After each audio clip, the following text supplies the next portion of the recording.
Okay, welcome to the first video of learning how to program with Java. In this video, we're going to be covering how to install a JDK, an IDE, so the software for programming, and also the basics such as variables, like int strings and booleans, and also how to print out your first message, your hello world message. All right, let's get started. Okay, so the first step to this is to download the JDK. And the JDK basically contains the JVM, which is the Java Virtual Machine, and the JRE, Java Runtime Environment. And these two things basically allow you to compile and execute programs.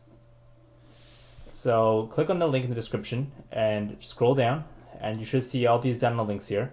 I do believe you need an account to download this, which is an Oracle account. So just sign up for one. I think you can log in with Google as well. So it shouldn't be a problem there. Just download these over here. The next step is to download an IDE, which stands for an Integrated Development Environment. What this does, it basically allows you to run code, write code, and compile code all in the same spot. So it is a very useful tool for people who want to program. The IDE I'll be using is called NetBeans, and you can get it in the link down below. But I'll also be linking to IntelliJ and Eclipse. I prefer NetBeans because it's easy to use, in my opinion, and I'm just really used to it in general. So I'll be using NetBeans for this guide.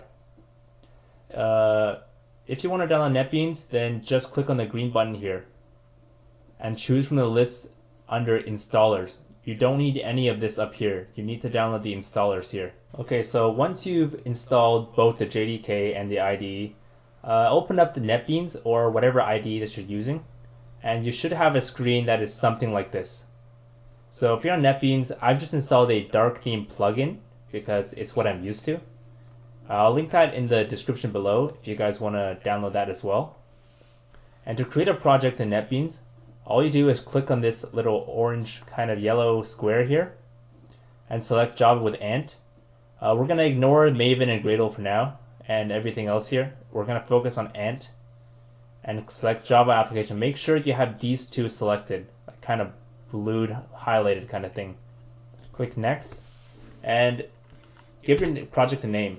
So I'll name it like, I guess, Start. And there we go. You've just made your first ever Java program. One of the key aspects of programming is learning the variables and the variable types. So in this video, I'm going to be focusing on 5 types of variables.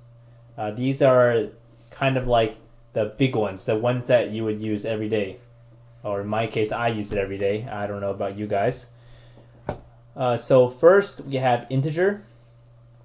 So integer is a positive or negative whole number, so it cannot be a decimal.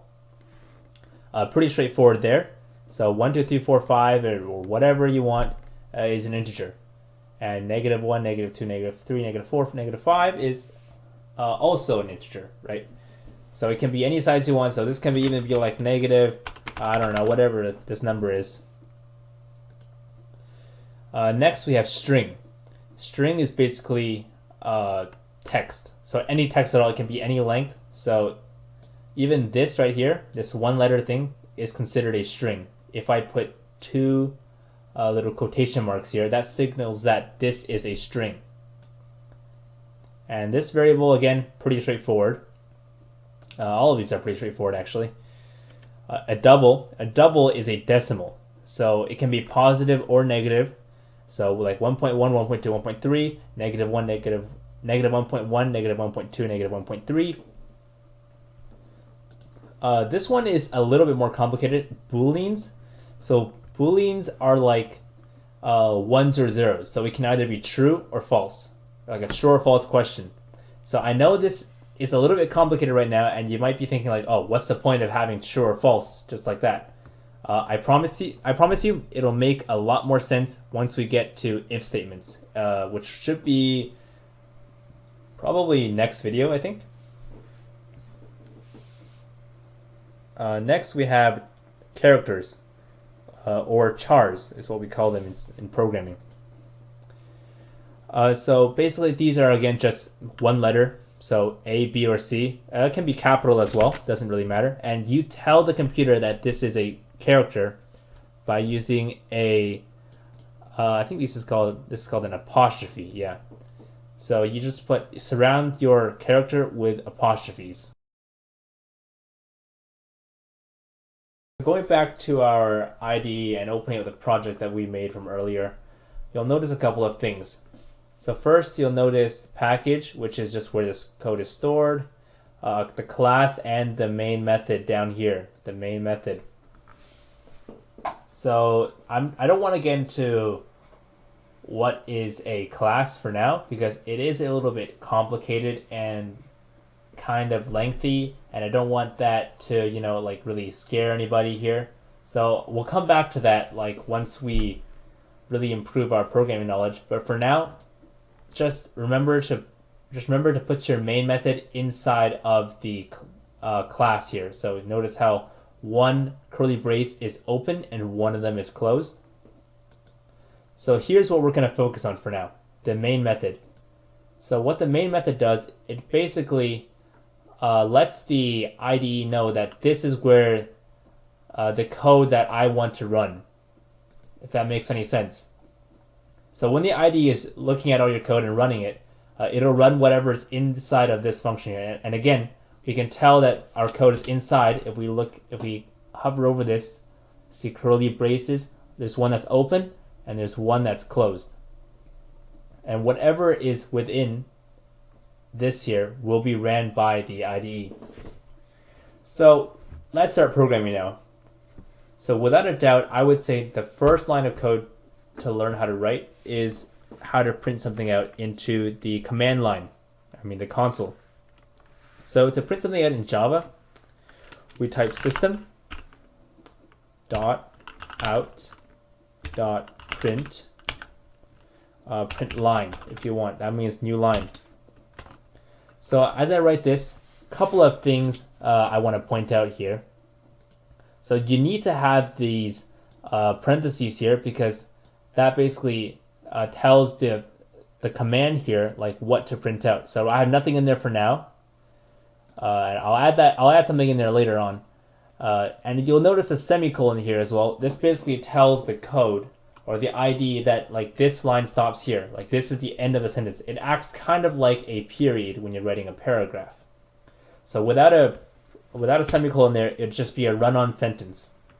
So this signifies to the computer that, okay, this is what I want you to print out. Stop here. Nothing else is related to this. Start the next function. So whatever line is down here, blah, blah, blah, So you need to have a semicolon at the end of every line, just like you would have a period at the end of every sentence. Okay, so let's start writing our first program, actually. So first thing I want to do is print out, the classic message, hello world. So notice what I did here again. If we go back to the notepad here, you'll notice that this is, can you tell what type of variable this is? Yes, this is a string. So how do you know this? Because as you can see, the words hello world is surrounded in quotation marks, just like how I showed it up here. So if you remember, quotation marks tell the computer that this is a string. So now the computer will know that, okay, I need to print this string out, hello world. And if we click run up here, this green triangle,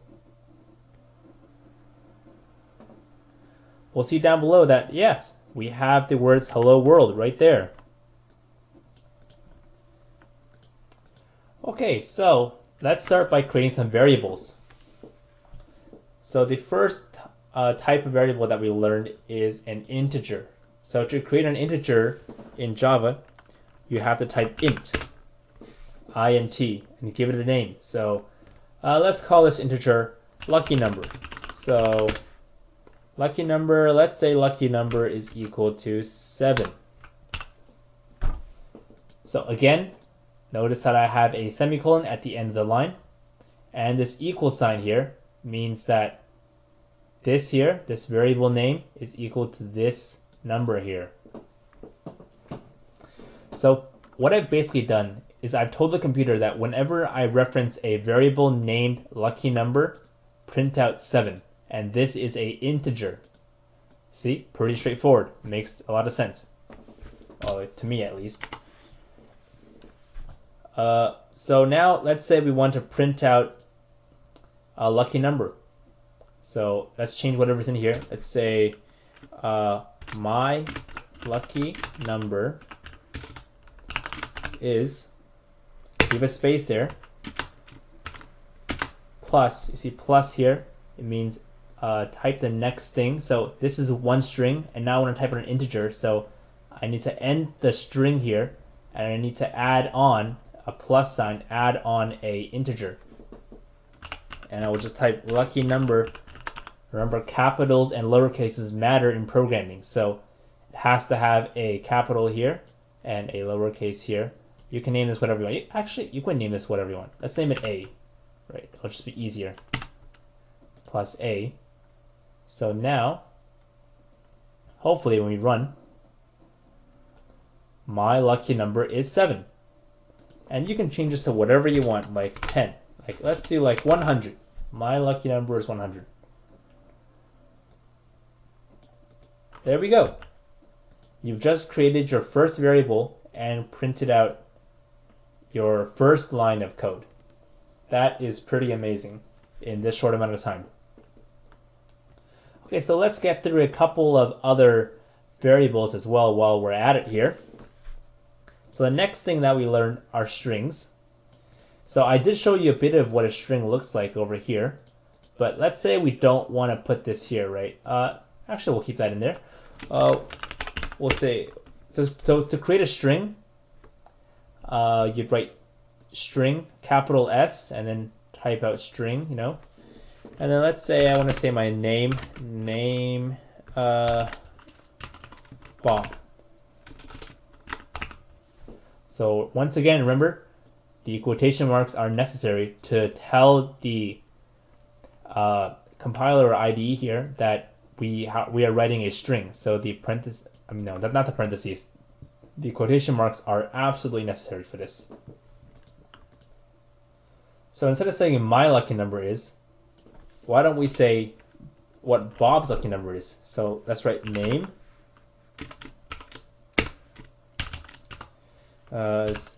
lucky number is. So we've just created something very simple here. So as you can see, name. So name, I'm referencing name here. So there are no quotation marks here. You can see that no quotation marks. That means I'm referencing a variable. So now the computer will search for where is the variable name, and then it finds, oh, name is right here. And what is name equal to? Bob. So this, you can just imagine, it'll print out Bob, add whatever is next. It won't print out this. That just means I'm going to print out something else as well on the same line. Bob, and then apostrophe S, lucky number is space, and then the lucky number, which is A, what we wrote before, 100. So if we click run here, as you can see, Bob's lucky number is 100. Awesome. Okay. Next we have double. So to make a double, same thing as above, but except for you gotta write double with a lowercase d this time. So double, let's call it b equals 1.2. So I'm not gonna show you how to print this out because I think it should be pretty straightforward at this point. Hint, hint, if you don't know, just switch this out to, I don't know, like b maybe. There we go, 1.2. I won't show you how to print out the other two, so because it should be pretty straightforward at this point for how to print them out, but I will show you how to make them. So we have char, let's call it letter, equals A. So notice here that this is not the same thing as a string. This is one character. So therefore there is only one apostrophe instead of the quotation marks that we had up there. So you want to surround the letter with apostrophes. And this can only be one letter long. So cannot be two, can't be three, has to be only one, lowercase or uppercase. And then finally we have booleans. Boolean, you gotta type out the whole word boolean. B-O-O-L-E-A-N. So boolean, let's name it T equals true. So again, might not make a lot of sense right now, but trust me, it will make sense when we get to if statements. So if you're wondering what this prints out, this actually prints out true or false, like literally prints out true or false. So Bob's lucky number is true. Doesn't make a lot of sense, you know. So I'll switch that back to A. So this literally prints out true or false, so it can only be true or false. It can't be a number, can't be anything else. It has to be true or false. Just keep that in mind. And one more bonus thing I'm going to teach you is how to write comments. So you can see all of this stuff up here, like little things that are in that have slashes in front of them. So basically, a comment is like a note to yourself. So if I write comment here, I can write this is an integer. This is a string. This is a double. This is a char. This is a boolean. So these lines that have two slashes in front of them are called comments. These are ignored by the compiler. So the computer will just ignore these and will not look at whatever is there. So this is really useful, like if you want to make a note to yourself about what this line does or whatever, and it is a good habit to take notes on your code because, you know, maybe one day later you'll forget about what this line does and you might delete it and, oh no, everything has gone wrong. So I hope this video has been helpful for all of you who are starting to learn how to program. I will release more videos like this in the future. This is only the first video inside of the Learn to Java installments. If you did enjoy this video, make sure to leave a like. And if you learned something, also leave a like. And, you know, if you have any questions, comment down below. I'll try to get through as many as I can. Okay. Thank you all for watching.